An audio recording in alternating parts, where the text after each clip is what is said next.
नमस्कार साथियों, मैं देवेंद्र सिंह आपकी अपने YouTube channel DS free classes में आपका स्वागत करता हूं। तो आप सभी को पता है, जैसे कि हम पिछली क्लास में कुछ इम्पोर्टेंट क्वेश्चन कर चुके थे, जिसमें हमने साइंस के बहुत ही इम्पोर्टेंट 10 क्वेश्चन डिस्कस किए थे। तो उसी श्रृंखला को आगे बढ़ाते हुए आज हम और सीखेंगे 10 और इम्पोर्टेंट क्वेश्चंस जो आपके लिए सभी प्रतियोगी परीक्षाओं के लिए बहुत ही इम्पोर्टेंट हैं और जो परीक्षा में बार बार पूछे जाते हैं। तो चलिए स्टार्ट करते हैं आज की क्लास। तो जैसा कि आपके सामने पहला क्वेश्चन लिखा हुआ है, निम्न में से कौन सा पदार्थ ऊर्ध्वपातन की प्रक्रिया को प्रदर्शित करता है। निम्न में से कौन सा पदार्थ ऊर्ध्वपातन की प्रक्रिया को प्रदर्शित करता है। तो option number A ammonium chloride, option number B कपूर, option number C naphthalene, option number D उपर्युक्त सभी। तो जल्दी से आंसर बताइए, इसका राइट आंसर क्या होगा। इसका राइट आंसर होगा ऑप्शन नंबर डी उपर्युक्त सभी, क्योंकि जो अमोनियम क्लोराइड होता है और कपूर और नेप्थलीन तीनों क्या करते हैं, जब हम तीनों को गर्म करते हैं तो ये द्रव अवस्था में ना बदलकर सीधे क्या वाष्प हो जाते हैं, क्या हो जाते हैं, वाष्पित हो जाते हैं। इसलिए इन पदार्थों को क्या कहते हैं हम, ये ऊर्ध्वपातित पदार्थ हैं जो ऊर्ध्वपातन की प्रक्रिया को प्रदर्शित करते हैं। तो चलिए बढ़ते हैं अगले क्वेश्चन पर। अगला क्वेश्चन है, निम्न में से कौन सा तत्व उपधातु के उदाहरण है।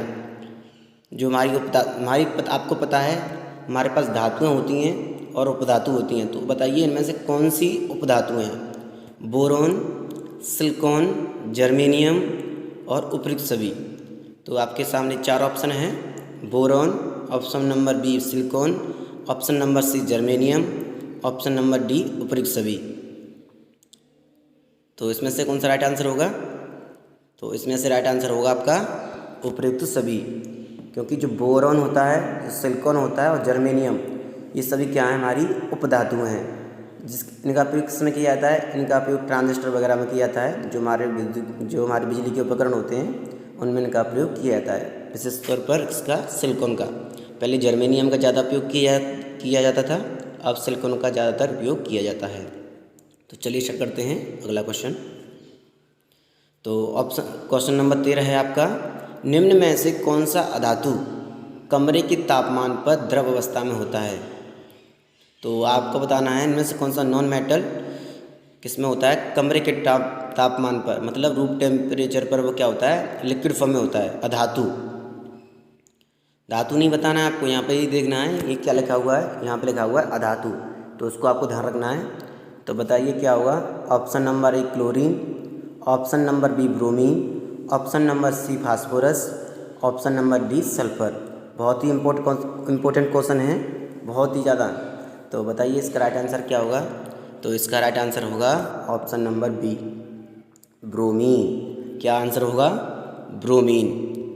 अगर आपको मेरी वीडियो पसंद आती हैं तो कृपया प्लीज़ मेरी वीडियोज़ को लाइक कीजिए।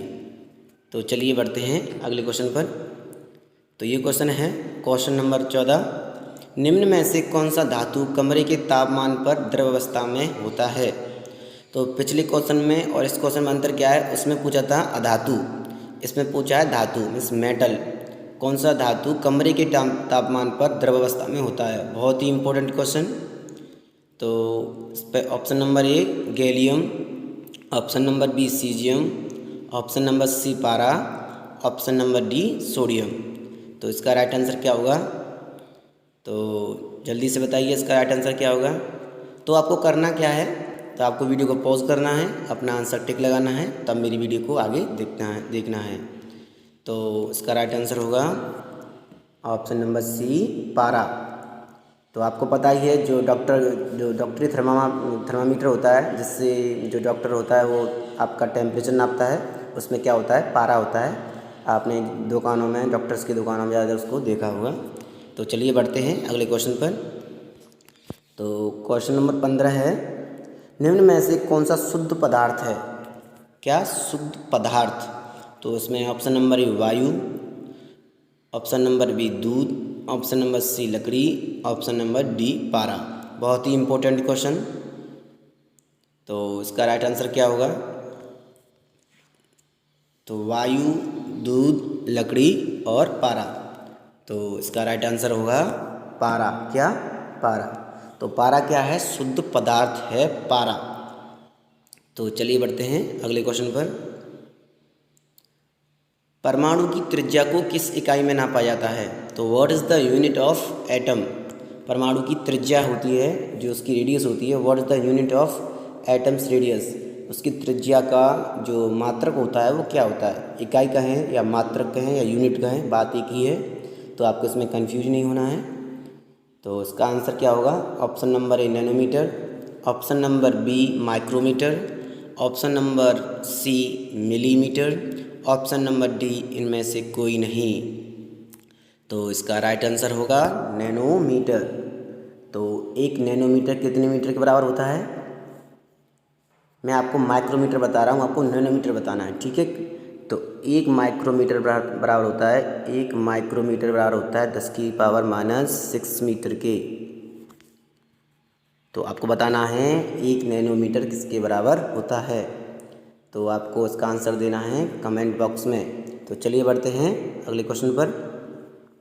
तो ऑप्शन नंबर 17 बहुत ही इम्पोर्टेंट क्वेश्चन है।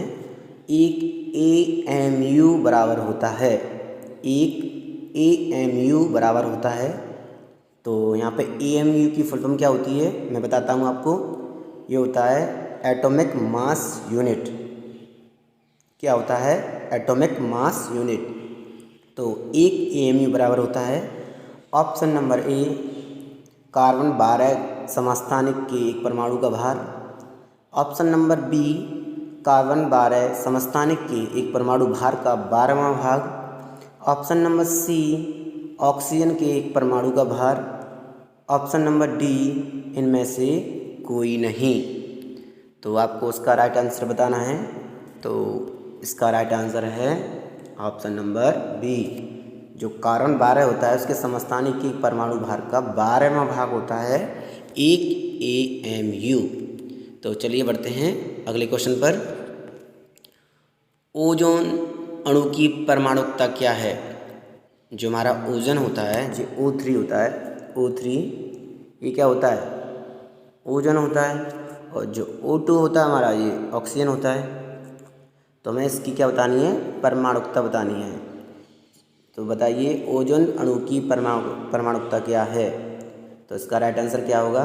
Option number A 1, option number B 2, option number C 3, option number C 4। इसका राइट आंसर होगा ऑप्शन नंबर सी, क्योंकि मैंने आपको दिखाया था O3।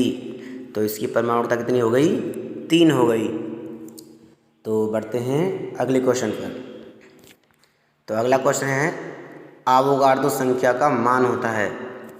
आवोगाड्रो संख्या का मान होता है option number A 6.022 × 10⁻20, option number B 6.022 10⁻22, option number C 6.022 10⁻23, option number D 6.022 × 10⁻24। तो इसका राइट आंसर क्या होगा?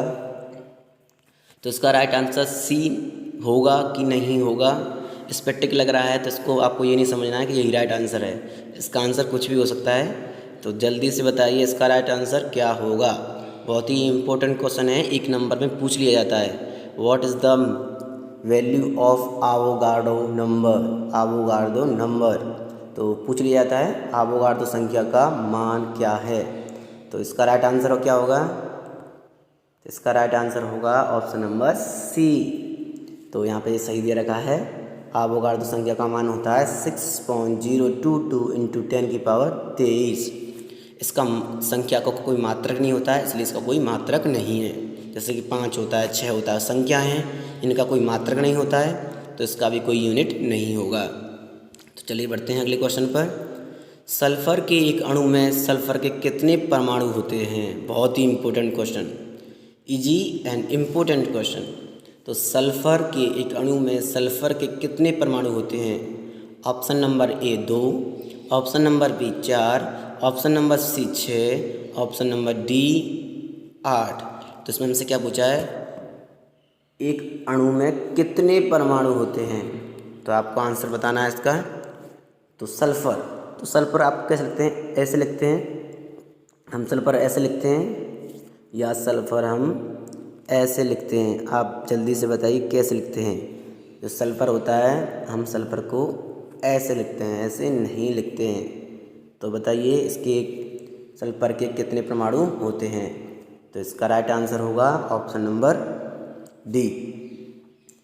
तो इस तरह हमने इस वीडियो में 10 इम्पोर्टेंट क्वेश्चन सॉल्व कर लिए हैं। तो मैं इस तरह आपके लिए आने वाले दिनों में ऐसी छोटी छोटी वीडियो प्रोवाइड करता रहूँगा, जिससे वो आपके लिए लाभकारी सिद्ध हों और आपके एग्ज़ाम में जो क्वेश्चन बार बार पूछे जाते हैं उनका आप रिवीजन कर सकें। तो आपको पता ही है ये जो वक्त चल रहा है बहुत ही कठिन है सभी लोगों के लिए। तो आपको अपने घर पर रहना है, सुरक्षित रहना है और अपनी पढ़ाई को कंटिन्यू रखना है।